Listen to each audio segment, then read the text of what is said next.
If you want to catch more fish from the beach this winter, you're going to have to change up your strategy. Now, most people will say it's the type of bait that you use, but it's not just the bait itself that's the biggest adjustment that you're going to need to make. It's actually the bait presentation that makes the biggest difference.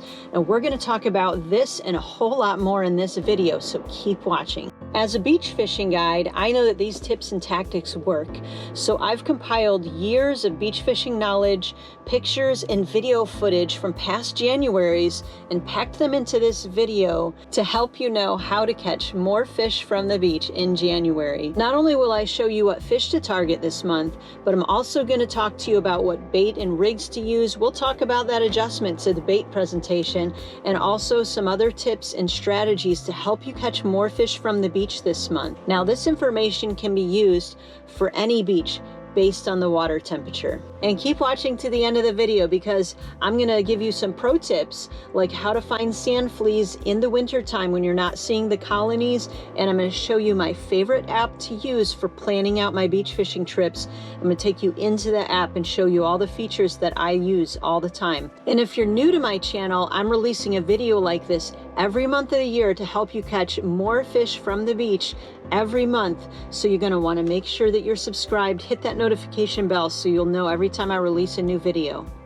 And if you're hearing a lot of noise in the background, we are set up a little bit close to Highway 1. So there are some semis and bigger trucks in the background that keep going by. So I apologize for that ahead of time.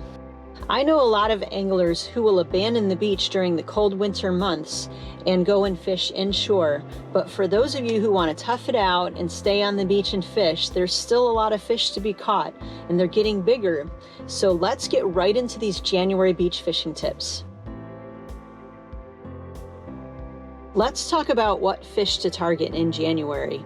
So with colder waters in the surf, and we're going to talk about those water temperatures in a few minutes, you're mainly going to be targeting bluefish and whiting. And you might be able to pick up a sheep's head or two if you're fishing near the rocks or near some kind of jetties. Last month, we talked about the whiting being about 12 to 14 inches. And now, since they've been eating more and they're getting fatter, you're going to expect them to be 13 to 15 inches. Now, you'll still catch smaller ones because whiting have a couple years of a life cycle. On average, these adult whiting are getting bigger. The ones I've been catching lately have been really fat and nice table-sized whiting. Bluefish are still roaming the beach in abundance, so you'll want to make sure that you're prepared for them so that you're not going to lose a lot of rigs and a lot of tackle, a lot of Sputniks. Along with those main fish I mentioned, in previous years I was catching sharks, residential pompano, and baby black drum. Now the pompano have either moved down the coast to warmer waters or they might have moved inshore into the creeks and the canal systems. I know a lady who told me that in the wintertime they would catch a lot of pompano in the canals right there in Palm Coast. If you've watched my October and November beach fishing tips videos and even the December one, you'll notice that our pompano run kept getting pushed off because of all the storms and all the hurricanes and everything. The water was dirty, seaweed, muddy. So our pompano run came really late this year. And actually, we didn't really have any pompano in the area, like keeper pompano, coming back until about the beginning of December. End of November, they were catching them, tons of them up in the Jacksonville area. Right about the beginning of December that people started reporting to me that they were catching some keeper pompano in Flagler County. I caught maybe one or two on the trips that I was able to get out during that time. But then we had really bad conditions move in and the seaweed came in midway through December, which really dirtied up the water. And after all that dirty water went away and all of the seaweed and everything, and I was able to get back out to the beach again, by then the water had cooled down enough, and I really think that our pompano have moved on down to the warmer waters down the coast. It might be able to catch a pompano or two in the area, but I wouldn't be holding my breath for keepers. You might catch a random keeper, but most of those are going to be those smaller residential pompano that you're going to be catching through these winter months. Let's talk about what bait you're going to be using for January beach fishing. Now, for the most part, you're going to be using the same bait that we talked about in December. I would challenge you to try some different things this month, because when winter comes in and the water is colder, the tactics that you're using in spring and summer and even fall, when the waters are like between 72 to 78, 79, 80 degrees, it's going to be a little bit different. What I have been finding lately is that the natural bait presentation seems to work better in colder waters. Now you can test this out, and obviously, you know, it's not every single time that you go out. Fish are finicky. We've talked about this before. So when you find something that works, it may not work the next day. For instance, I had a charter the other day, and the only thing that was working was one specific flavor of fish gum. I think it was the Pomp Candy fish gum, and then also the green rigs or something like that. It was like very specific. We had tried a lot of different combinations, nothing seemed to be working, and then we switched things up, and then boom, we started catching fish. We started catching some nice whiting. What I've noticed lately, and especially with all the bluefish in the surf, if I'm just putting a piece of cut bait on there, a cut piece of mullet, and throwing that out, I'm seeming to get more bites on that sometimes than if I have fish gum on there too. So give it a try. Let me know in the comments what you think. If you are noticing the same thing in the colder months, that natural bait presentation seems to work better for you. Shrimp is definitely going to be a top bait for those bigger whiting especially. You can try chunking them up into a little bit bigger pieces, because as these whiting are getting bigger, their mouths are getting bigger. So to avoid catching just the smaller whiting, you might try chunking, you know, bigger pieces of shrimp. In that way, you know, if it's a smaller fish, it won't get its mouth around it, and maybe you'll have a better chance of just hooking onto those bigger fish. Now here is a really unique bait, and I've had a lot of people ask me about this, and yes, it does work. Diet Pepsi shrimp. Yes, you heard me right. Diet Pepsi shrimp. If you have never tried it, just at least give it a try. This doesn't work with any other sodas. For some reason, it just works with Diet Pepsi. But what you'll do is you'll take your shrimp, and it's easier if you just do the whole shrimp and soak it. I wouldn't suggest live. You could put live shrimp into the Diet Pepsi, but they're gonna flip all around and it's gonna fizz really bad. So what I'll usually do is take my frozen shrimp, and what I do after my trips is I freeze the shrimp in the water. So if you don't freeze them in the water and you can't use them in a few weeks, they get really dehydrated and dry up. So freeze them in the water that they came in.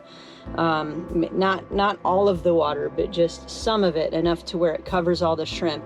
And then when you thaw them out, put them into a container or put them in the bottle. Some people put them in the bottle, but then it's hard to get them out of the bottle, honestly.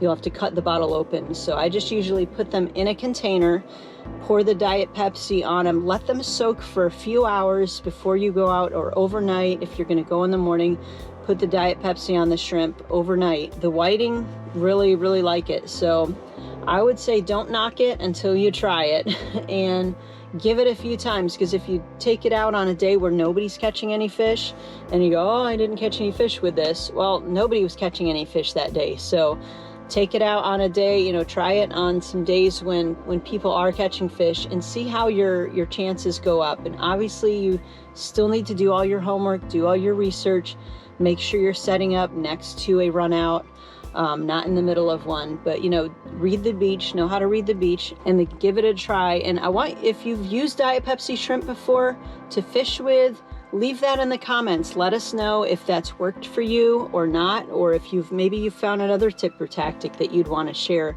with the viewers, and something that we can try for these cold water winter fishing. So I mentioned that sheep's head are one of our target species this month. So if you are going to be fishing near some rocks, near some jetties, you're going to want to get some fiddler crabs, or you can use the sheephead jigs. Let me know if you like to tip those. If you've used those sheep's head, if you use the sheep's head jigs to fish for them, do you put any synthetics on there? Do you tip them with any shrimp or anything like that? I haven't personally used them enough to know if you're supposed to use them just as they are. It's kind of like a weight And I wish I had some with me to show you, but I've got them at home. Let me know if you've used them and if they work for you. And if you're finding this information to be helpful, I want to encourage you to subscribe, because along with these monthly beach fishing tips videos, I'm releasing other videos throughout the month to help you out. And I've got some really cool things lined up that I'm going to be doing down the road that I don't want you to miss. So make sure you subscribe, hit that notification bell so you don't miss any of them. Let's talk about what rigs you're going to be using for January beach fishing. Now, month to month, the rigs itself aren't really going to be changing too much. So it really depends on the type of fish that you're targeting, and that's what's going to determine the type of rigs that you're going to be using. So like we've been talking about the last few months, bluefish have been on our radar for November, for December. So you're going to want to be using a mortician rig.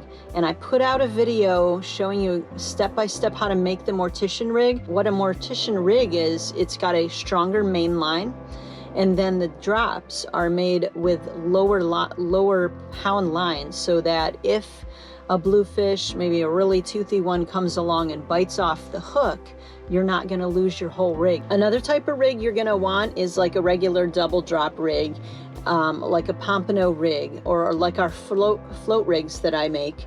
So these are going to be used to target whiting, those whiting that are getting bigger and bigger.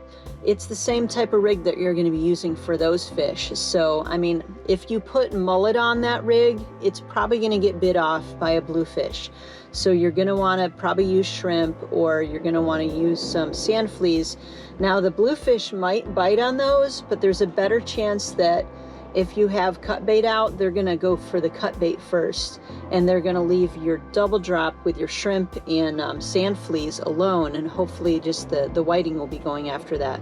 But if there's sharks around, you know, they're going to go after everything. So you might, if you get completely bit off, it's probably a shark or a bigger bluefish. But if you notice that the bluefish are really, really thick, you can make a double drop rig with like 40-pound, I wouldn't say 60-pound might be a little too heavy, but 40-pound mono, and that would probably reduce you getting bit off too much, so that you can actually use those rigs to target bluefish on a regular double drop, but just made with a heavier line. A little tip for this month is to try casting out onto the sandbar. Some, you know, if you have several lines out, try throwing one of them out on the sandbar if you can reach it. And during these winter months, that might be a good place to have a line out. You can bring a casting rod with you, and if the conditions are really calm, you might be able to try to use that. But I've noticed in the winter months, I've not had a lot of luck with a casting rod and a spoon or a lure or something like that in the surf. Conditions are usually rougher, and we don't normally have Spanish or ladyfish, are the type of fish that are going to be chasing those. The bluefish might hit on a lure, but you know, it's not typically the time that we're going to be using a casting rod. Let's talk about winter water temperatures and weather and all that fun stuff for January beach fishing. So you need to be prepared for the cold snaps that might be coming. Can plunge those water temperatures and those air temperatures down really quickly. Back in 2023, we had Winter Storm Elliott that came through. I don't know if you guys remembered that, but it dropped the water temperature in like 10 degrees in just a week's time. So I tried to record this video actually a few days ago, but I lost all the footage, and the reason I'm in my car is because it's pretty cold out. This morning it was like 43 degrees, so I opted to not be on the beach with the wind and everything. The beach is probably about, if you're looking at the feels like temperature, it's probably in the 40s and 50s even in the middle of the day, and I'm like, nope, not going to do that right now. Water temperatures right now, we're a couple days into January. I got a late start doing this video because of all the holidays. I had my kids home and everything. So our water temperatures at Flagler Beach are 63 degrees right now. It's probably going to be dropping even lower with this cold snap that's going on. So it's going to actually make it pretty perfect for our Diet Pepsi shrimps. So I'm probably going to be soaking some here soon. But in general, in January, water temperatures can range between the mid 60s all the way down to the high 50s by the end of the month. So that's pretty cold. And you got to think about what fish are going to be in those water temperatures. As I've said in other videos, fish cannot control their body temperature, so they're going to go where they're more comfortable. So if you know what fish to target at certain water temperatures, it's going to help you be prepared when you go out to the beach. You're going to know which fish are going to be around in the area. You're going to know what bait to use to target them. So study water temperatures and you'll know what to do. Our biggest challenges in January are going to be mostly weather related. We're going to see cold. We're going to see winter storms. We're going to see the wind picking up. We're going to see the seaweed, cold water, cold air temperatures. So you want to be prepared for all of those things. For seaweed, my best advice is, especially if you have a drive to the beach and you don't want to waste your time, maybe you're an hour away and you're, or more, pay attention to the beach cams. You can really be able to see if there's seaweed washed up on the shore, if there's seaweed in the surf. Sometimes you can see that right from the beach cams. I'm going to show you Surfline, the app, in a little bit. You can access beach cams right there, or you can look up beach cams for the beach that you're going to be going to. So a lot of them have them on YouTube, and you can just watch right from YouTube and keep an eye. Look at them during like the higher point of the day, like in the mid-afternoon time, between like maybe 10 to 3, and that way you've got the sun coming down at its peak, and you'll be able to see more clearly what's going on the beach. Is there seaweed washing up? If it's in the surf, you can see the dirty water line, how far out that is. So that's another tip, that you can look at the beach cams before you go, like the day before you go, and kind of try to plan things out. Now, obviously, if the seaweed washes in between the day that you're looking at the beach cam and then the day that you go, it might be good to make friends with people who live near the beach who can like take a look for you and see what it's like before you make the drive out there. Or you can join some groups on Facebook and keep track of the reports. Like if it's a local area surf fishing group, there's several different groups all over Florida, all over like Texas, and different areas that have a lot of surf fishing. Join some of those groups, and then you could even just ask, and I've sometimes asked in the group, hey, how's the seaweed in such and such area? And then you'll get people who have been out there recently who will be able to report on it for you. But I would say if you can coordinate your fishing trips on warmer days of the month, try to do that if you can. But you're definitely going to want to wear some layers, have a heavy jacket, something that's going to cut the wind, because even if it's not windy at your house when you leave to go to the beach, it might be really windy at the beach and you don't realize it. Or maybe the wind gusts are a little bit higher and could make it not so much fun if you're out there in the wind. I would say in the wintertime, I also don't wade into the water quite as far, but you could invest in some like insulated waders. I know people who live in those northern states, they still get out on the beach and fish, and how they do it is they have waders on like you would use for wade fishing. And you can do that definitely at the beach, or even like a high pair of like muck boots, or some type of insulated boots that are going to keep your feet warm, because your feet are going to be the first thing that freeze with the water, with the sand being so cold. So you definitely want to protect yourself and stay warm. But now let's get into our pro tips. I got all the way home and realized that this one little segment of our first pro tip did not have any sound to it. So I needed both of my hands to show you what I'm talking about. So I've got my phone here, and here we go. So our first pro tip is how to find sand fleas when you can't see the colonies in the winter. In the winter months, I have noticed that these sand fleas will go deeper in the sand or deeper down in the water. And this tip that I'm going to share is mainly for high impact beaches. I'll share another tip for low impact beaches right at the end, but this main one here is what's going to work if you have softer sand and it's more of a high impact beach. It's what works for me over here in our area when I'm not seeing colonies. So I just did this the other day when I was out. Could not see colonies anywhere. So what I did is I located a place where the waves were crossing each other. They're kind of like crossing each other as they're going back out. So you'll see the waves come in, and then as they're going back out, look for them to overlap each other. And that space where you see like this V pattern, it's overlapping each other. That's right where you want to pull your sand flea rake as the water is going out. Pull your sand flea rake backward through that V that it's making right there. That's another little tip, is that's where the riptide is. That's where the cut is, where those waves are overlapping, like especially if it's really strong. There's a really strong space where that's happening. Good indicator of where a riptide might be. So anyways, find that spot. You may only get 2 or 3, maybe a handful of sand fleas at a time. You're not going to find them in abundance, obviously, if you're not seeing a colony. But what I do is, as I'm walking, you're walking backwards as you're raking. So that's making the sand fleas pop up out of their little hiding spots. Where that cut is where they're looking for food. They're in that spot because that's the greatest location that they can find to find food.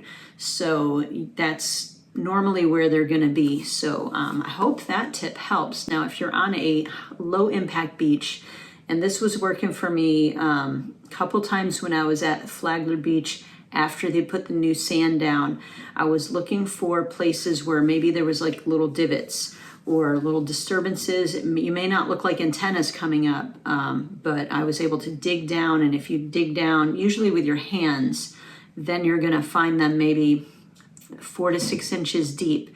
You're not going to find them up really close to the surface. So that's what you can look for on a low impact beach. And on a high impact beach, do that trick that I said where the waves are crossing each other as they're going out, and hopefully you can find some sand fleas for bait. Now, I will say that when you're not finding sand fleas in abundance, the fish don't seem to be feeding on them as much as they are when they are naturally there, a lot of them. So you might be able to still use them for bait if the fish are wanting them. Like we always talk about, the fish are finicky, so one day they might want sand fleas, the other day they might want shrimp. So try everything you can and see what works. For our second pro tip, I'm showing you Surfline. This is the app that I use when I'm planning a surf fishing trip.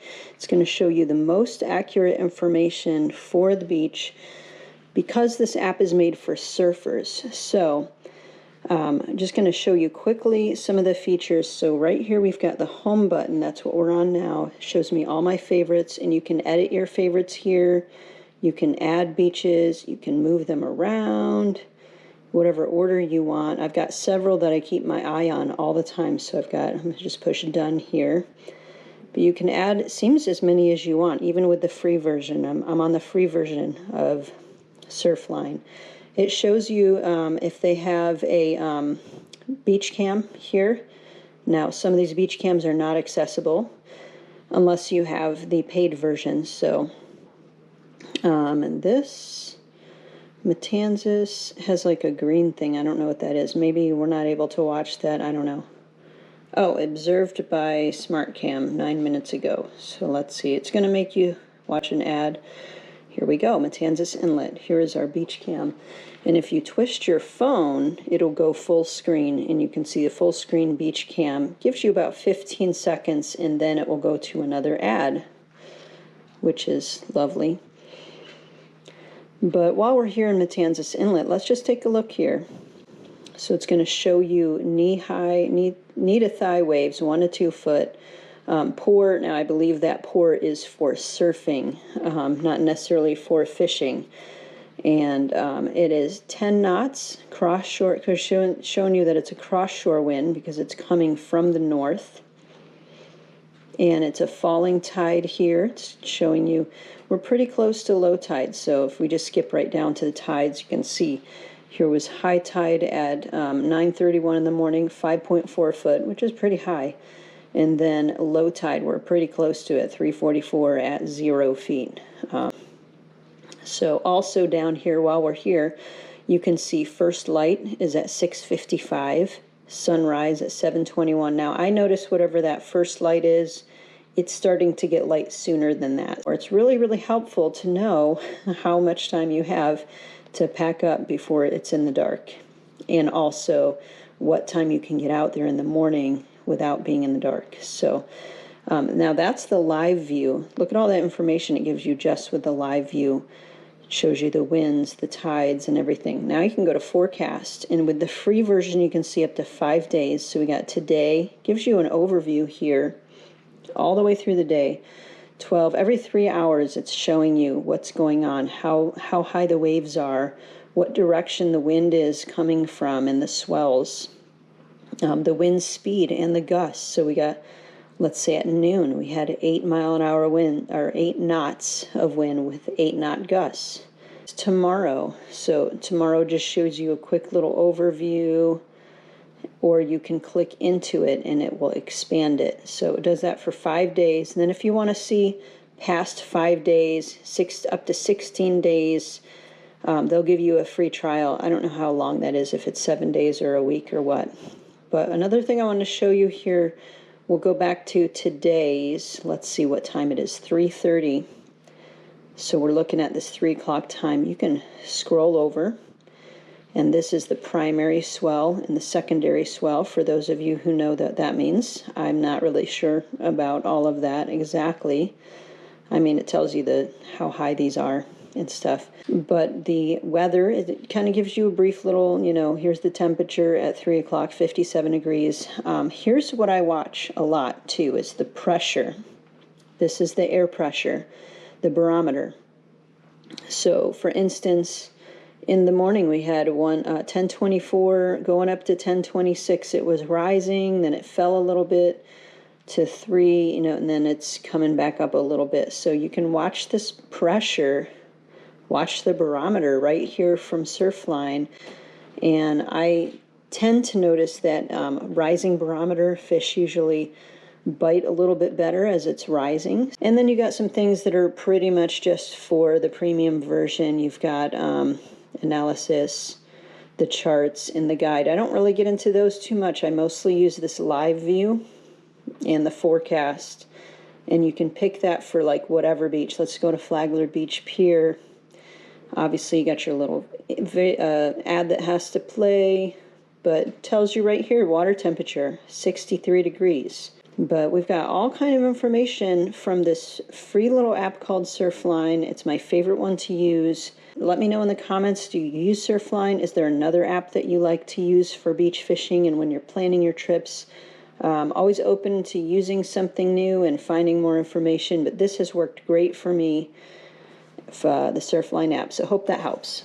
So to wrap things up, January doesn't have to be a month where you totally abandon the beach. I mean, with the colder weather, you may have some times where you go inshore and fish, but on those days where it's a little bit nicer, or maybe you're seeing some good reports from the beach and you want to brave the elements and try it, there are some fish out there. There's good fish to be caught because these whiting are getting bigger and bigger. You also have some new baits that you can try. Try that Diet Pepsi shrimp, but stay warm if you're going to be out there fishing this month. Be prepared. I don't want any reports of someone said, oh, fishing girl said I should fish at the beach and I got froze to death. And so now we're having their funeral because they died out on the beach in the cold because Fishing Girl told them they can go out there. I don't want to hear any of that. So dress warm, put those layers on. If you haven't subscribed, go ahead and push that subscribe button, push the notification. If you found this to be helpful, smash that like. And thanks again for watching. Tight lines, and God bless.